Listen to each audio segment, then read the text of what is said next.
صلی اللہ تعالی علیہ وسلم کی بارگاہ عالی شان میں درود شریف کا نذرانہ پیش کیجئے. پڑھیے بلند آواز سے. اللہم صلی علی سیدنا و مولانا محمد وعلی آل سیدنا و مولانا محمد وبارک وسلم. صلاۃ و سلام علیک یا رسول اللہ صلی اللہ تعالی علیہ وسلم. حضرات، میرے ساتھ میں سب لوگ توبہ کے کلمات پڑھیے. استغفر اللہ، استغفر اللہ، استغفر اللہ ربی من کل ذنب واتوب الیہ. لا الہ الا اللہ محمد الرسول اللہ صلی اللہ تعالی علیہ وسلم. آپ جب بھی آقا علیہ السلام کا نام سنا کریں تو درود شریف پڑھا کریں. صلی اللہ علی محمد صلی اللہ تعالی علیہ وسلم. اور توجہ میری طرف رکھیں. چلتے پھرتے اٹھتے بیٹھتے یہاں سے جائیں تو اللہ کی بارگاہ میں توبہ کے کلمات دہراتے رہیں، توبہ کرتے رہا کریں. استغفر اللہ اور اچھے اچھے کلمات الحمدللہ، سبحان اللہ وبحمدہ، سبحان اللہ العظیم، اللہ اکبر، یہ تمام کلمات اپنی زبان پر جاری رکھا کریں. میرے نبی، میرے آقا ایک روز ممبر شریف جو ہوتا ہے نا، جہاں امام صاحب خطبہ پڑھتے ہیں، جا کے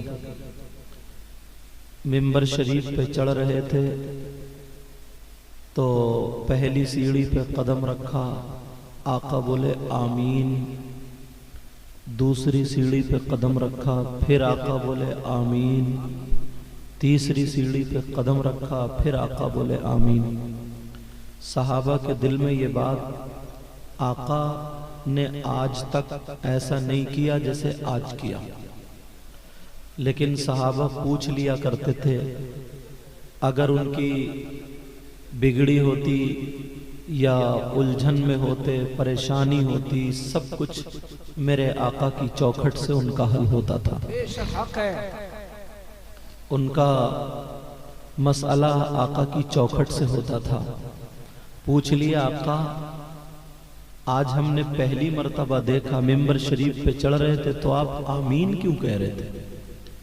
کس بات پہ آمین کہہ رہے تھے؟ اللہ میرے نبی نے فرمایا، او میرے چاہنے والوں، جیسے ہی میں نے قدم رکھا تو حضرت جبریل آئے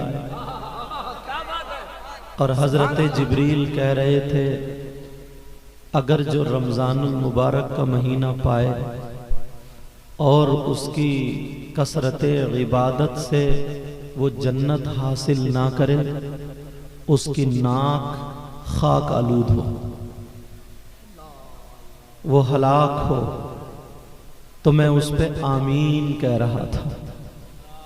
اور دوسرا جب قدم رکھا تو حضرت جبریل کہہ رہے تھے،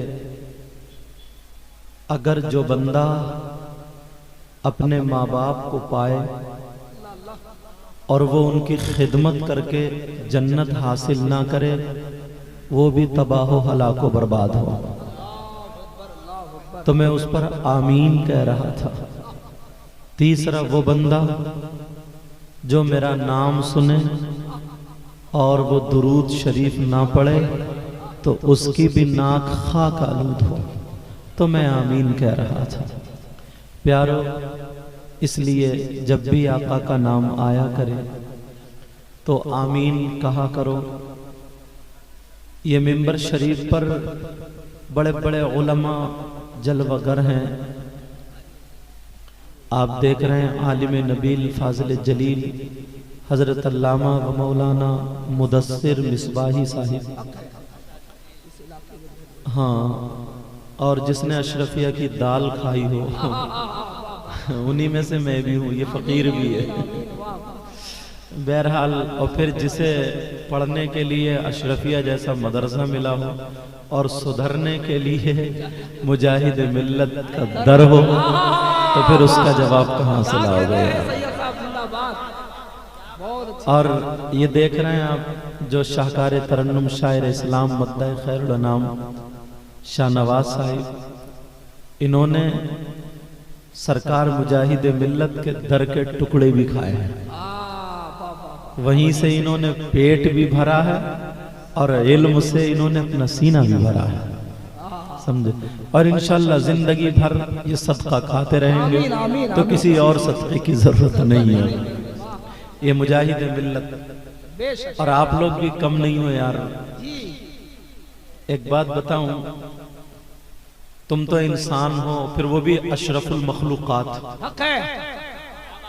اچھا، اشرف المخلوقات کا مطلب سمجھ گئے یا ویسے ہی کہہ رہے ہو؟ حق ہے، اشرف المخلوقات، مخلوقات جس کو اللہ نے پیدا کیا اور وہ پیدا ہوئی، ساری مخلوق 18,000، ان سب میں اشرف جو ہوتا ہے، جو بہتر ہوتا ہے، جو اچھا ہوتا ہے، ان کو اشرف المخلوقات کہا جاتا ہے۔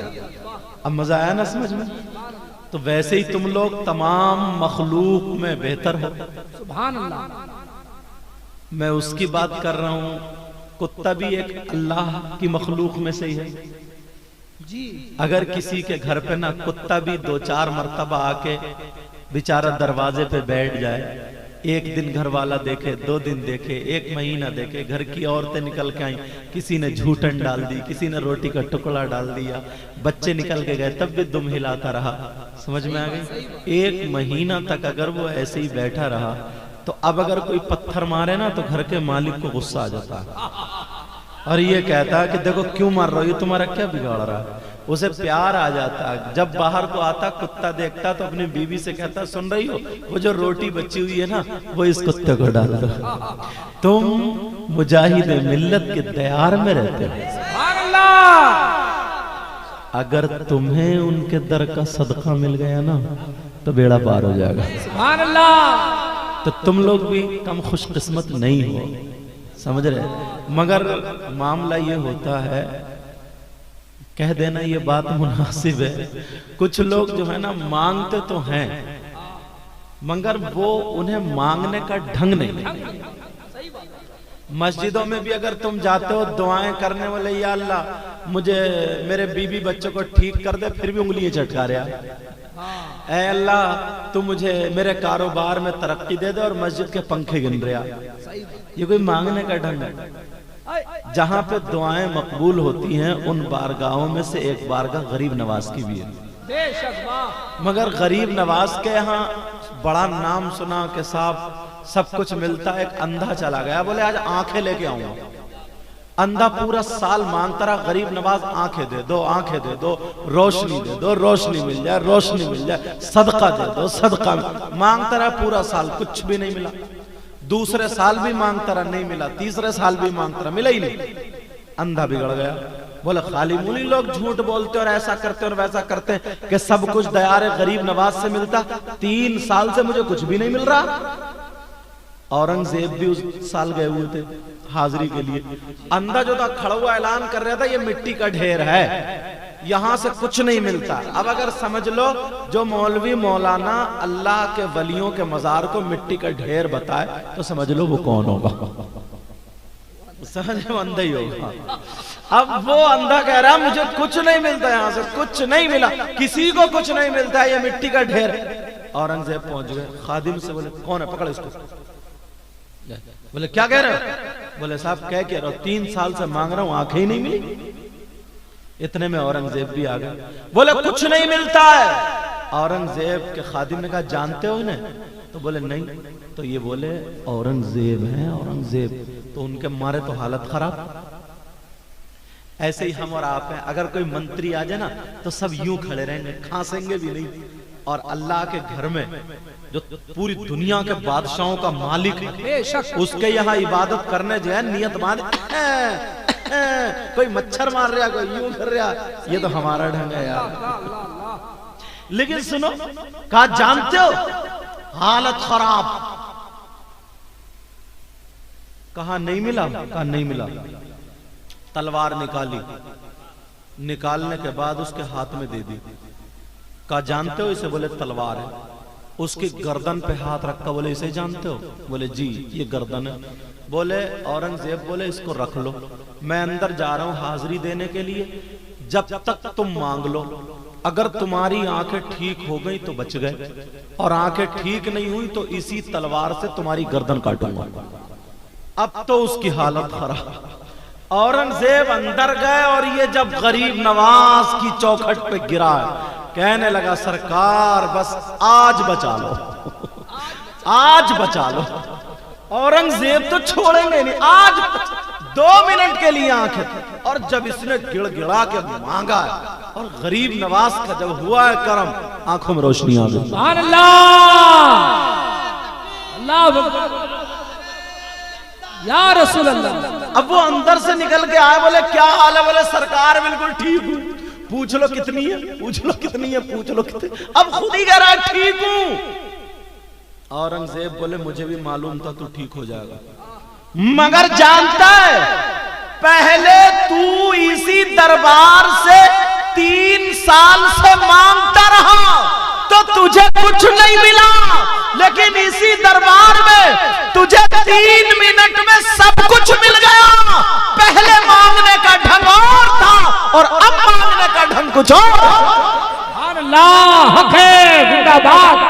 ذرا مانگ کے تو دیکھو مجاہد ملت میں جا کے، مانگ کے تو دیکھو، سمجھے؟